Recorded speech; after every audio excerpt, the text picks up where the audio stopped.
Allah 7 menit pun tidak kuat. Berarti kalbunya yang ada masalah.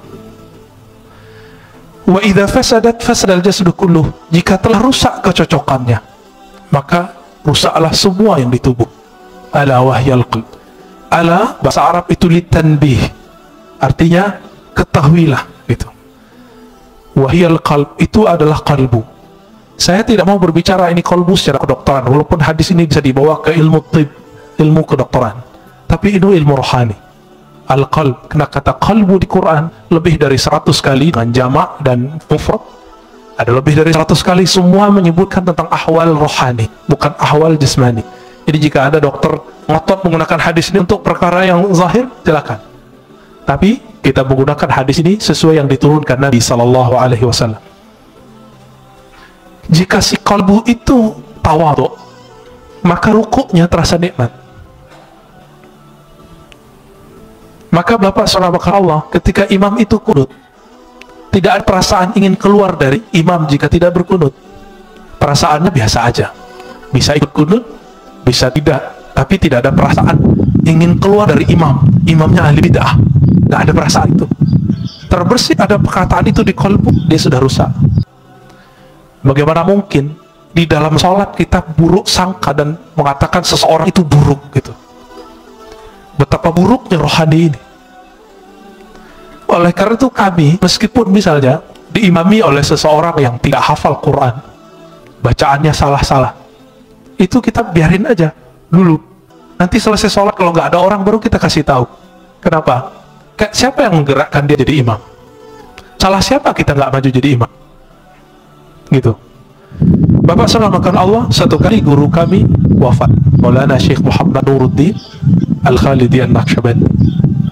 Ketika beliau wafat, itu hujan Masya Allah.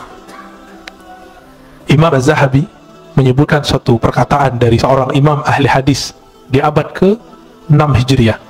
Apa kata beliau?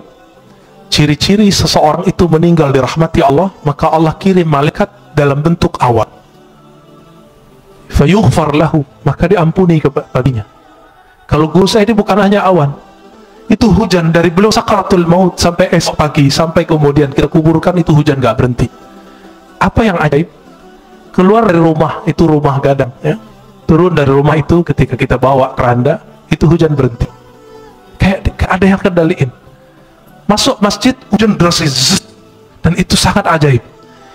Ketika selesai sholat, kita zikir, tahlil, segala macam, kami keluar, hujan berhenti.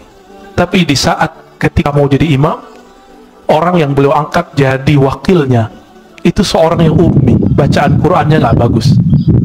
Tiba-tiba ada seorang murid yang dianggap telah durhaka oleh beliau, ingin tebar pesona jadi imam, padahal nggak ada yang nyuruh beliau. Awalnya mau menarik dia untuk turun, tapi tiba-tiba beliau dapat ilham dari kalbunya sendiri yang bicara. Apa kata kalbunya? Hei, kamu tidak usah emosi. Yang menggerakkan dia ke depan siapa? Itu Allah, bukan kamu, bukan dia. Dipikir-pikir, oh saya juga nggak hafiz Quran. Ya sudah. Nah itu, ya, itu adabnya. Maka saya tidak pernah lagi marah waktu kadang jenggot saya nggak terlalu panjang, celana saya kadang jingkrang, kadang tidak.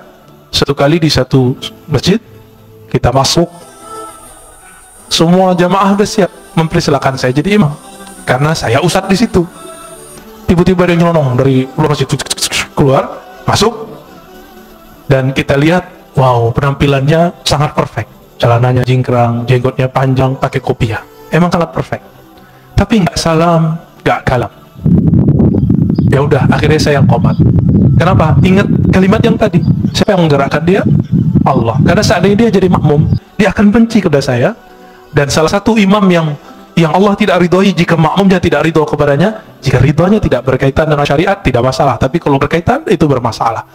Maka kita biarkan, ya. Saya ikutin aja. Ya. Yang saya lihat bukan dia, tapi yang saya lihat adalah gerakan-gerakan dari Allah Ta'ala. Bapak Ibu Saudara makan Allah, kalau orang begitu, kira-kira kebencian keluar nggak dari kalbunya? Insya Allah keluar, ya. Baik. Kembali ke yang tadi. Maka al-a'mal, amal itu masdaruhal qalb. Tempat terbitnya adalah kalbu. Tapi dia butuh bukti. Maka di Quran disebut i'malu fasarallahu a'makum. beramallah kamu, maka Allah akan memperhatikan amalmu. Nah, pertanyaannya, merasa diperhatikan Allah nggak tadi sholatnya? Berarti sholatnya belum ngamalin ayat ini. Coba, mulai hari ini, beramal itu karena ayat itu. Beramallah kamu, Allah akan pandang amalmu. Tapi apa yang Allah pandang? Maka ditaksis dengan hadis Nabi Sallallahu Alaihi Wasallam, hadis Imam Muslim tadi, dan Imam Bukhari juga ada yang semakna, bahwa Allah memandang ke qalbumu. Jadi yang dipandang itu bukan rukuknya, tapi ini yang disebut ahwal dalam ruku. Mesti ruku. Yang dipandang bukan sujudnya, sehingga jidat kita mulai sakit ketika sujud lama. Bapak kalau buka kopiahnya mungkin ada hitamnya. Bukan itu yang Allah lihat. Betul, beruntung kalau yang punya itu. Nanti malaikat maut pun mikir mau cabut, wah ini ahli tahajud ini kayaknya ya. Tapi bukan itu yang kita kejar. Kalau bisa sembunyiin itu. Kenapa? Karena yang disebut simahum fi wujuhim min atharis sujud, itu artinya efek sujudnya itu terlihat di wajahnya. Apa efek sujud? Ketika orang sujud, dia lebih merendahkan wajahnya, otaknya yang dokter, otaknya insinyur, otaknya yang sarjana, otaknya yang hafiz, otaknya yang pinter itu, dia taruh di mana? Di bawah bokongnya, di bawah tempat keluar najis-najis semua. Maka orang-orang ini dihina orang tidak akan marah. Kenapa? Dia sendiri telah menghinakan dirinya di hadapan Allah Ta'ala. Bukankah kita, Bapak soft nomor 2, bukankah dibelakangi oleh orang yang soft depan? Itu kita sudah biasa menghina diri. Tapi kenapa kemudian jika disinggung orang sedikit ngamuk? Ini yang tidak wajar di kolbu. Berarti belum salah. Kolbunya belum saleh. Dalam kalimat ini dikatakan, jadi keadaan fisik itu selalu menerjemahkan keadaan kolbu. Jika kolbunya sedang tawadu, dia pasti rukuk.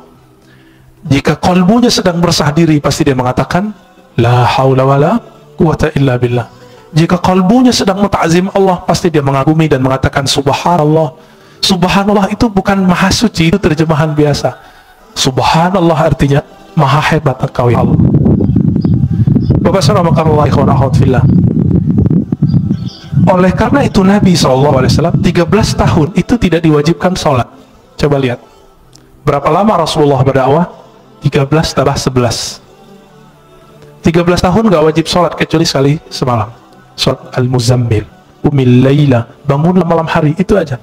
Meskipun 3 tahun sebelum hijrah beliau telah dapat kewajiban 5 rakaat, 5 rakaat, beliau belum wajib sholat. Kenapa? Karena Nabi yashtagil bi amril qalb. Nabi sibuk dengan perkara kalbu.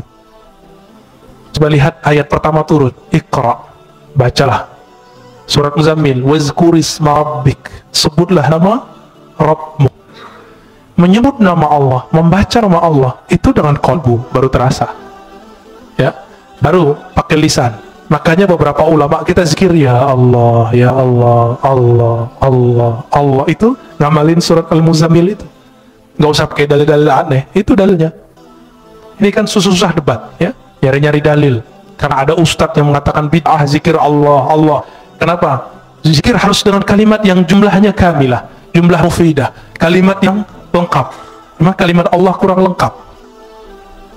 Bukankah ada ayat kulillah, katakanlah Allah, ada kok. Dan itu satu kalimat, satu kata, tapi menilainya satu kalimat. Waladzikrullahi akbar, dan sungguh menyebut Allah itu lebih besar dari semuanya. Oleh karena itu Badi'uz Zaman Sa'id Nursi itu di bersalahnya yang jilid 6 mengatakan ulama-ulama ahli qalbu untuk menghabiskan ego al-ananiyah itu mereka hantam dengan menyebut nama Allah, Allah, Allah, dan itu ada efeknya. Apa nama yang dimasukkan ke dalam qalbu, itulah nanti keluar. Karena air yang dimasukkan ke dalam kendi, dalam gelas, jika putih keluarnya putih, jika hitam keluarnya hitam. Jika yang dimasukkan asma'ul husna, maka keluarnya adalah akhlak yang hasanah. Jika yang dimasukkan hubbud dunya, maka keluarnya itu tamak.